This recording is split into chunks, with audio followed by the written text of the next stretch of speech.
CV. Shanmugam அவர்களும் நாங்களும் ஒற்றுமையா முடிவெடுத்தோம். அதே ஒற்றுமை என்றைக்கும் தொடரும். அவரு என்ன கருத்தோ அது எங்க கருத்து என்னமோ சி.வி. சண்முகம் கருத்து.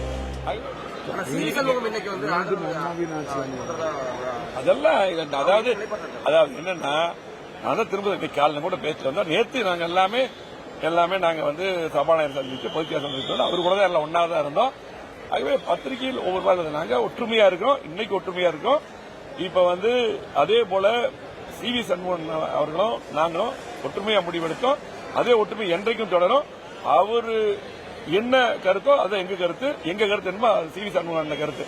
ஆகவே பத்திரிகைகள் ஒரு சில பேர் பாத்தீங்கன்னா சில பேர் எழுதிட்டு வேற மாதிரி எழுதுறாங்க. அது மட்டும் இல்ல, இன்றைக்கு பாத்தீங்கன்னா ஒரு சில ஊடகங்கள் அதே போல இந்த யூடியூப் அதெல்லாம் தப்பாவே அதாவது ஒரு எண்ணத்தை கொண்டு இதை திணிக்கணும்னா திணிச்சிடுறாங்க. அதுதான் அது அப்படியே உண்மை போட்டு நம்ப வைக்கிறாங்க.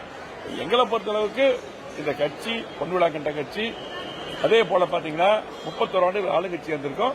இந்த கட்சி நம்ம தோல்வி அடைஞ்சிருக்கோம். இந்த தோல்வி எதனால் மீண்டும் இந்த மாதிரி எல்லாம் நிலை வரக்கூடாது. இந்த கட்சி பலப்படுத்தணும். மீண்டும் ஆட்சிக்கு மக்களுக்கு நல்ல செய்யணும். அந்த அடிப்படையில் தான் எங்களுக்கு கருத்து வேறுபாடு வந்தது.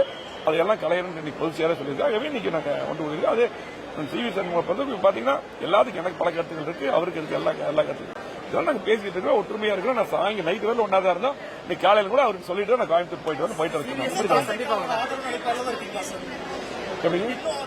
இல்ல அது இது அதாவது தேவையான எல்லா கேள்வியும் சொல்லியாச்சு. அந்த தேவையான கேள்விக்கு மட்டும் பதில் சொல்றதா